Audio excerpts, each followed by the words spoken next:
It's time for another edition of Out and About with Jamie Grout. Thanks for joining me today. I appreciate it.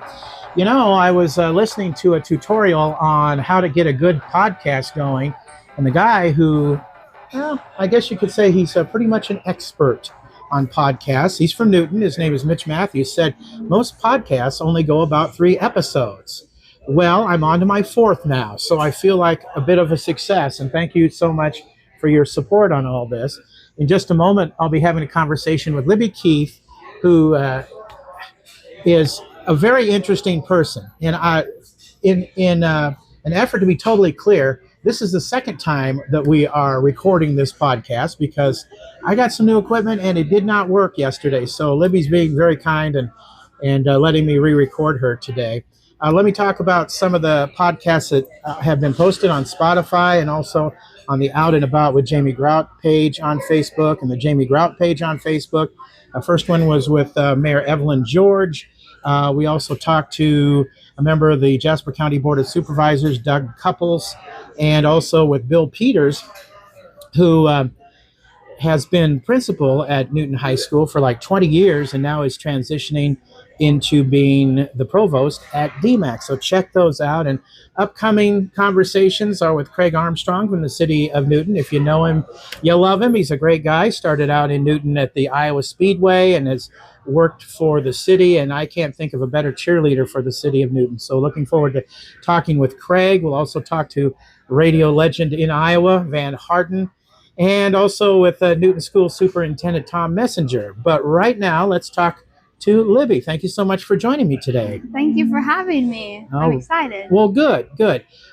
Okay, I wanted to talk to you first of all about being Jasper County Fair Queen. How did that come to pass, Libbie? So it went well. I had so much fun. It was such an amazing experience just to get to meet everybody and have all the little kids be like, oh my gosh, she's a princess. And it was just a surreal moment to be a leader there. Yeah, I bet it was. By the way, I just wanted to jump in real quick. If you hear background noise, we are recording this at the Hy-Vee restaurant, the Hy-Vee Market Grill, Wahlburgers, whatever you want to call it. So that's what's going on there. My first interview with Evelyn George was also here because, hey, I work weekends selling ribs at Hy-Vee, and I'll be doing that again later on today. So how were you judged to become Jasper County Fair Queen? So we go on one Saturday, and in the morning there is a lunch that we have with the judges, and then we have interviews. So we have a group interview, personal interview, and speed rounds, and they take the time to go through each individual. And then after that, we get to model a couple outfits. We have a casual outfit, we have a business attire outfit, and then a formal outfit where that's what you would be crowned in. Where did you get your outfits? Multiple different places. I got my dress from, I think, Windsor in Des Moines or Altoona or whatever. And then I got my casual outfit with my grandma at Maurice's. Okay, great. Yeah. So you did a lot of crocheting from what I understand, right? Sewing, okay. Yes. And that was part of your whole thing. Was that difficult to do? Not too terrible. I just got to enjoy it because I got to make it for my grandpa. And this was the quilt you're talking about, right? Yeah, the Quilt to Valor program that our 4-H group, like a lot of us are involved in, and you get to make a quilt for a veteran who has served or is serving, or for a family member. They can collect it too and send it out to if they're like in California or a different state. But yeah, I got to spend a couple Saturdays sewing, and it was fun. I got to do it with my grandma, so it was a little bonding experience. So Libbie, as the Jasper County Fair Queen, what were your duties? I got to oversee basically the whole entire fair. I got to ride in a parade on Monday night, which was really fun. Did you get the wave down? Yes. Yes, I did. I could only do it with my right hand because I'm right-handed. And then I did it with my left hand, and my mom was like, "Oh, girl, that needs some work." And I was like, "It's fine. It'll get better." It just it seems so unnatural, but it's like not after you do it for so long.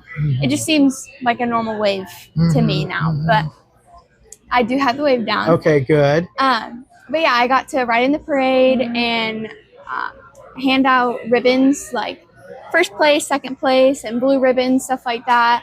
Banners at all of the shows, the livestock shows. So, like, if I was at the dog show, then our princess would be at the cat show. So I couldn't make it to all of them, but I tried my best to be at everything that I could. And were you in 4-H or FFA or both? I am in both. Okay. But after you graduate, you can no longer be in 4-H. So if I want to continue being in, like showing at the fair, I will have to be in FFA, which is totally fine with me because I love it. And now you go on to the Iowa State Fair, right? Yes. So I actually go on Tuesday, the 6th, I think it is. No, the 7th? The 6th. Okay. It's the 6th. And we'll go and I'll meet a bunch of girls, and then I'm there until Saturday at the crowning, and we stay at the Prairie Meadows. Okay. Are you competing then for Iowa State Fair Queen? Yes. Oh, so okay. It's kind of set up similar to how our county runs the competition. There's a group interview, personal interview, and speed interview. And then I'm not really sure about like the modeling stuff, but I know that there's a bunch of lessons on how to walk on the stage. So, oh my gosh. Yeah, it's very crazy. It sounds very technical. Did you see any of the video I was watching this weekend of the Miss Teen USA pageant? I did not. They had an orchestra pit in the middle of the stage. Oh no. And 2 or 3 of the contestants fell down in the pit. Can you imagine? I would be so humiliated. Oh my gosh, that would be terrible. It was crazy. So you were in both 4-H and FFA. What were some of your projects over the years? So in previous years, I showed livestock. I had, I guess just rabbits. Mm-hmm. And I would show a goat for a friend if they needed it.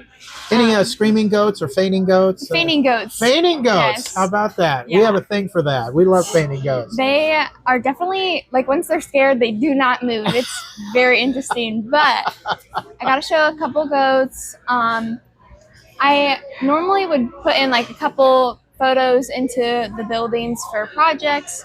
I did a quilt this year, and I had a pillowcase to hold that quilt. So, But yeah.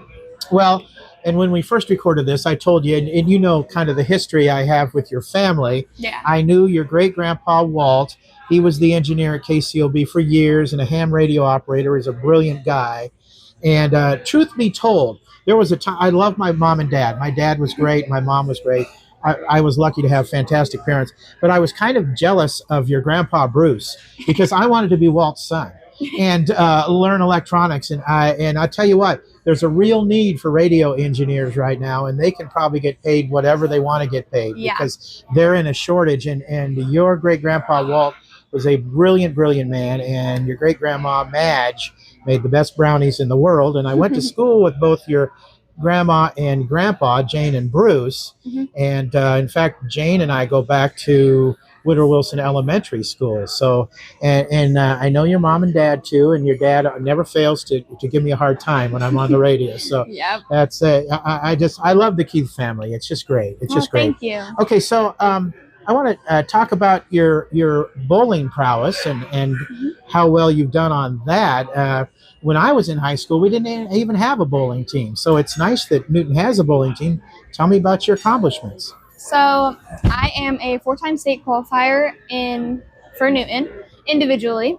And I got to go with our team, I think, 3 times. We didn't get to go my senior year just because it was definitely a rebuilding year. But that was it. It's just an awesome feeling to know that you're good enough to go not once, not twice, not 3 times, but 4 times. And it was insane. I made school history, and lots of people congratulated me. Bowling is not a hobby to me. It's like someone's like, "Hey, let's go bowling." I was like, "No, you don't want to go bowling with me. It's not fun. I will kick the socks off of your feet." Wow. Yeah. You really get into it, don't you? How did you get so good at bowling?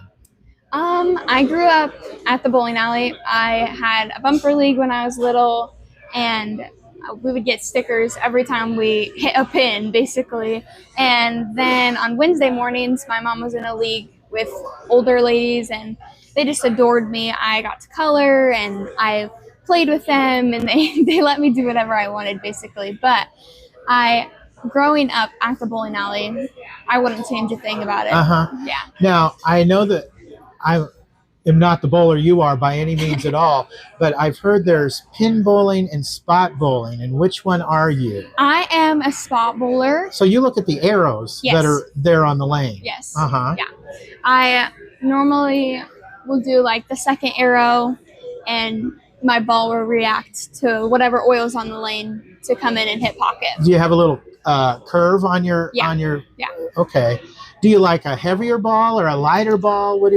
I like a heavier ball. My ball's, I think, 14 pounds. You have your own? Yes. Okay. I have multiple, which seems kind of crazy to some people, but it just depends on what oil's on the lane and stuff like that. Is there a professional bowlers association for women? I think so. You should be in that, Libbie. That would be crazy. I don't know. Maybe someday. And you're going to be going on to Morningside College. They have a bowling team there, don't they? Correct. Yes, I'm going to be on their collegiate bowling team, which it's different in college because it's a sports shot. So the oil is shorter and like thicker on the lane, but it just depends on what they put down. So it'll be interesting, but I'm excited. Okay, sounds good. What classes are you going to be taking at Morningside College? I have a speech class that I have to take. There's a culture class. And then for the first year, I'll be going in, like, I could be going in as a sophomore if I took speech in high school, but I opted out of it. So I'm just taking general ed classes for now. But okay, and what do you want to do as an occupation someday? I want to be an elementary teacher, so I want to major in elementary education and minor in Spanish, so I can be bilingual. Why elementary education?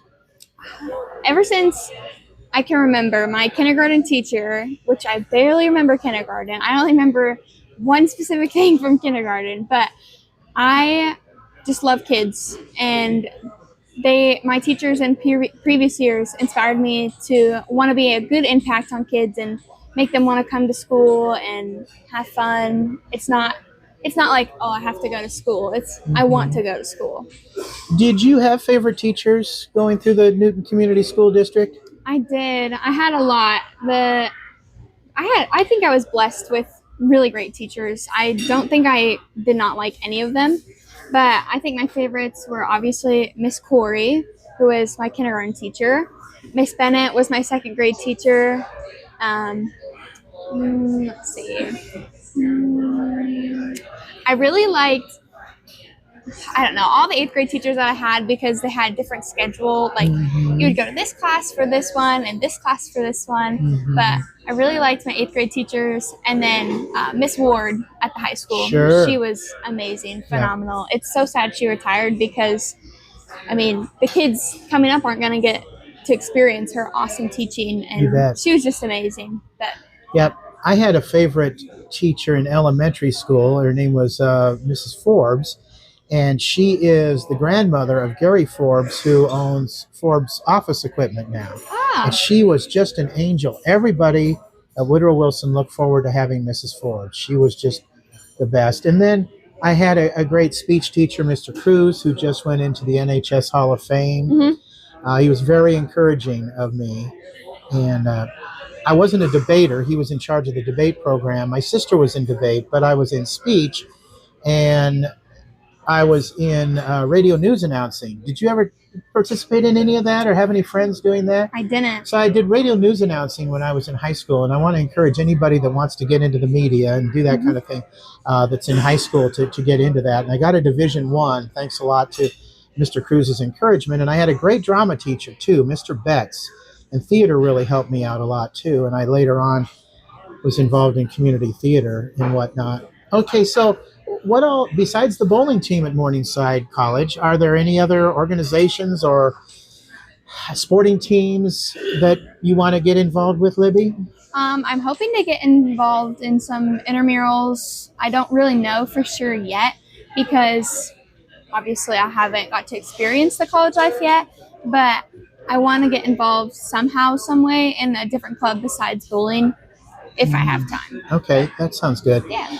Okay, and also, I didn't know this when we recorded this the first time, but you recently had your gallbladder taken out. Yes. So I was actually right after the 4th of July. I had severe pain. It was on a Friday night. I couldn't sleep, and I was like, you know what, it's fine. Like, it's just a stomach ache. It'll go away. Well, I woke up on Saturday morning in still so much pain. It was definitely the worst feeling of my entire life. I went to the ER about noon. I finally got admitted, and they told me that I had gallstones stuck in my bile duct. Oh, gosh. And it was 5 millimeters, and your common bile duct is only 4 millimeters in size. So Wow. It was pretty jammed in there. Oh, was it painful? It was very painful. I bet. I couldn't eat anything without feeling an uncomfortable pain. So they put me on a clear liquid diet, and then they kept me until, we had an MRI and CT scan, and then they kept me until Wednesday. And I got moved to Des Moines for an ERCP, which is a scope down my throat to get the stones out. Okay. Well, then after that, they're like, yeah, we should probably remove your gallbladder because your stones caused you to have acute pancreatitis. Ooh. So if I had another flare-up and had another gallstone get stuck, my pancreas would eventually die off and not be able to, provide me with insulin. Mm-hmm. So they're like, yeah, we should probably get that out. This was a week before fair was supposed to start. Oh, gosh. I was like, no, I don't need it. It will be fine. Can we just do it afterwards? Right. Well, they were too concerned about me with how high my liver enzymes were and my pancreas enzymes. So they were like, no, we need to keep you. And I was like, okay. So after my ERCP, I was like, please just let me go home. So I got to go home on Friday.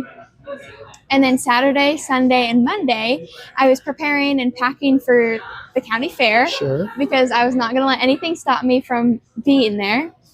And I got my gallbladder out on Tuesday morning.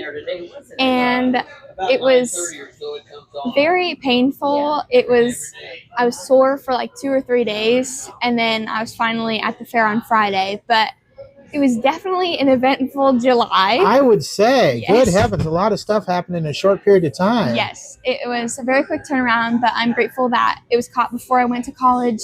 So my mom got to be with me in the hospital. And yeah, it was quite the adventure. I had my gallbladder taken out back a long time ago in the 90s. I had a gallstone in my gallbladder the size of a golf ball. And they said, this needs to come out. Yeah. So, that was done in northern Michigan when I was there. I was only there for about a year, but I was in good hands up there also. They told me when I tested my gallbladder, they took it and sent it off to be tested. There was 25 plus gallstones in there. Oh, my gosh. Yeah. They said they stopped counting at 25, so it just says multiple. So there could have been 75 or 60 heavens. of them. So circling back to the fair, and we talked about this before, but it always seemed like the image of 4-H and FFA is just for farm kids, but that's not the case. No, it's not. I encourage everyone who wants to be a part of FFA or 4-H to do it because it's an experience that allowed me to grow as a person. I'm more comfortable speaking to people who I don't know very well, and I'm more outgoing. And you get to be put with people who are just amazing people. I've met some of the greatest friends through these organizations, and I'm very grateful that my parents pushed me to do it because it has impacted my life in such a positive way. Were you more shy before you got involved in those clubs? I definitely had a circle of people that I just hung around and didn't really talk to anyone outside of that circle. But being an FFA has really I put myself out there and have done contests where I don't normally would have done that if I was in 8th grade. I was not shy, but definitely not as outgoing as I am now. Sure. Okay, so what kind of advice would you give to any little girl who might someday dream about being a fair queen? I would say do the experience and put yourself out there to, even though it might not be the outcome that you want, it's still an awesome time to meet girls and be able to do whatever you want. You're only young once. So, Mhm. I mean, chase that dream that you have and chase that passion. And yeah. Sure. You got to do that. Okay, so I've asked you a bunch of questions. Do you have any questions for me? You asked me some questions when we recorded this yesterday. I'm wondering if any of your questions have changed or you thought of some other questions to come up with. I don't know. I guess what would be like your favorite part about being on the radio? You know what my favorite part is? Helping people and making an impact on people's lives. Van Harden, who I'm going to be talking with next week, taught me a little prayer that he had before he went on the air every day. And it was show me, tell me, send me. And it was a prayer to show me what to do, tell me what to do, and then send me out to do it. So with that in mind, I've always tried to think of how I can help different clubs, groups, organizations, individuals by being in the position that I was in. I was very blessed several years ago to go to a radio convention in Dallas. And the guy that ran it was a famous DJ in Dallas by the name of Kid Craddock. And he had started an organization 10 years earlier called Kids Kids. And the purpose of it was to take chronically and terminally ill children to Walt Disney World. And I thought, I wonder, I was working in Waterloo at the time, Waterloo and Cedar Falls as Jamie Phillips.